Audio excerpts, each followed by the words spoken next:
Today we're going to talk mediocrity. I'm reminded of a quote by Walter Russell. Walter Russell is an amazing teacher. He wrote The Message of the Divine Iliad. It's a great book. And he had the saying, mediocrity is self-inflicted, genius is self-bestowed. Meaning that based on how you're thinking about yourself, you're keeping yourself either at a mediocre level or at a level of genius. One of my favorite affirmations, by the way, in regards to genius and bringing out your latent potential is, I am a genius and I apply my wisdom now. Again, I am a genius and I apply my wisdom now. That affirmation was given to Dr. John D. Martini by Paul Bragg. Paul Bragg is he's not the creator of apple cider vinegar, but he was the founder of that famous Bragg apple cider vinegar company that still exists today.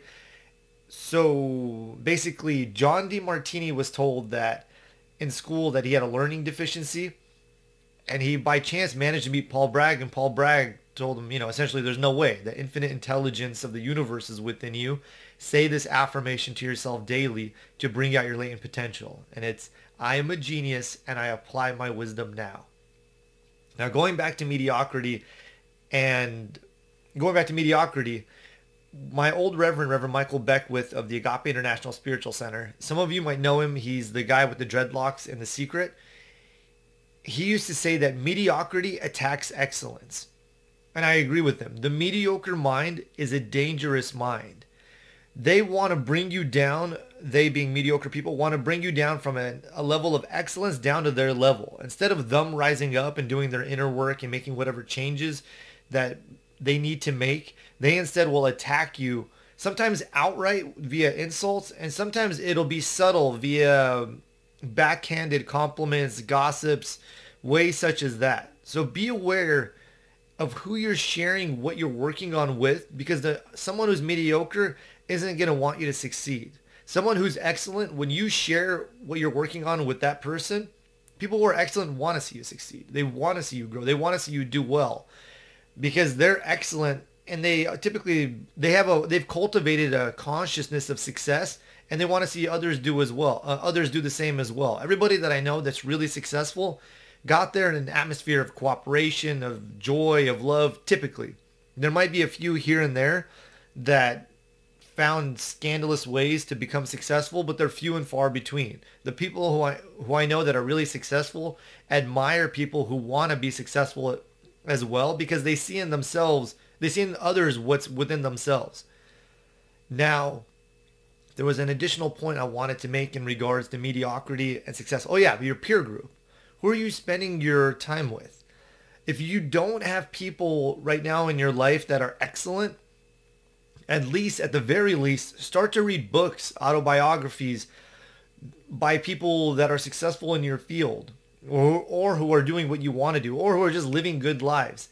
As you start to spend time in their energy and their vibration, capturing their ideas will become your own, and your life will start to shift. So spend at the very least a few minutes every day. If you're very busy, Dr. Fleet, who's one of my favorite spiritual teachers, used to say, at least read a page a day of something of an inspirational nature. The reason being is when you start to read things of a positive type, you're actually creating new brain cells, and you're literally changing yourself physically, emotionally, energetically, on a lot of different levels, and you're becoming a more positive person.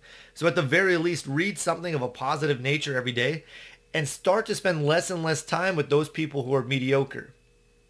Now, an easy way for you to know who's mediocre and who's excellent in your life is, how do you feel when you're around them? After you spend time together, do you feel uplifted? Do you feel healthy? Do you feel strong? If the answer is yes, then continue to spend time with those people. Excuse me. But if the answer is no, if you feel depleted, if you feel sad or tired after hanging out with those people, stop spending time with them. I don't care if they're your family members, if they're people you've known for your entire life. You're not obligated to spend your time with anybody. In fact, never do anything out of obligation. If it's not coming from a place of joy, if it's not coming from a place of love, then don't do it, or don't do it, like set it aside until you're in a good state where you have to address whatever it is you need to address. But I rarely, if ever, do anything out of obligation because it's not the vibration that I want to be in and not the energy that I want to put forth. I have done, I mean, there are times in your life that you have to do certain things.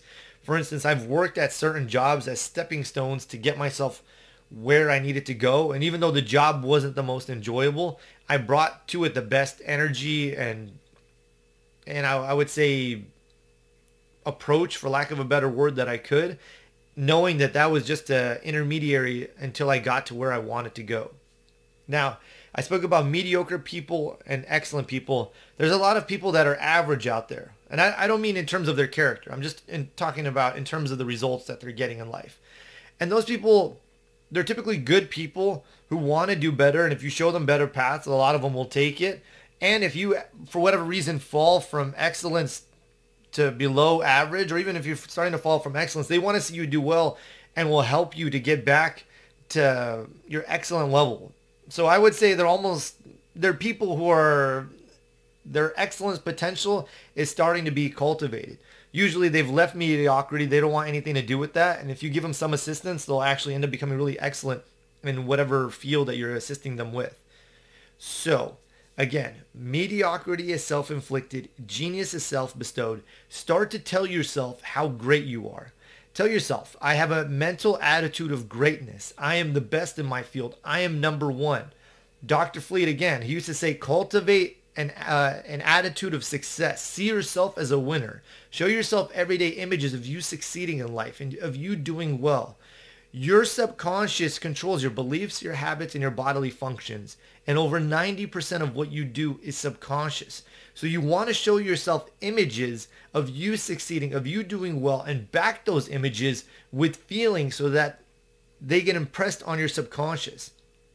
The more feeling an image has, the faster it gets impressed on your subconscious, and any idea that's impressed on your subconscious manifests in your body and in your environment. So you want to show yourself images of you doing well, of you succeeding, of you being healthy, of you being bright, of you looking better than you've ever looked before. Images that you would want for your life, show them to yourself daily and let your subconscious go to work on them.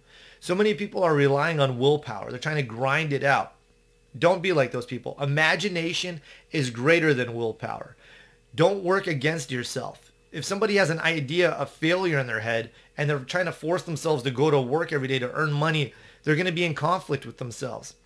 Your subconscious, by the way, doesn't know the difference between what's real and what's false. So if you show yourself images of you succeeding, of you winning, of you doing great, it's going to say, oh, this is me now, not that old negative idea, and it's going to go to work to make that a reality.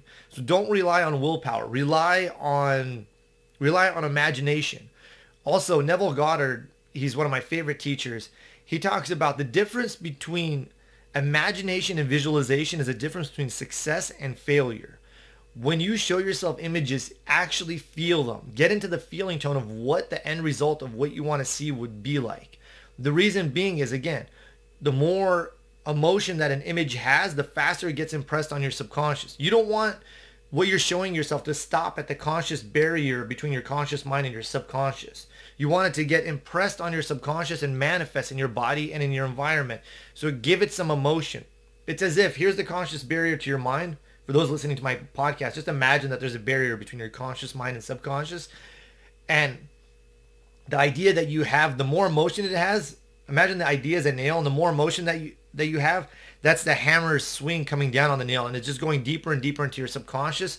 And once it's in there, and it's going to take root and start to form. So give your ideas, back them with emotion, back them with feeling.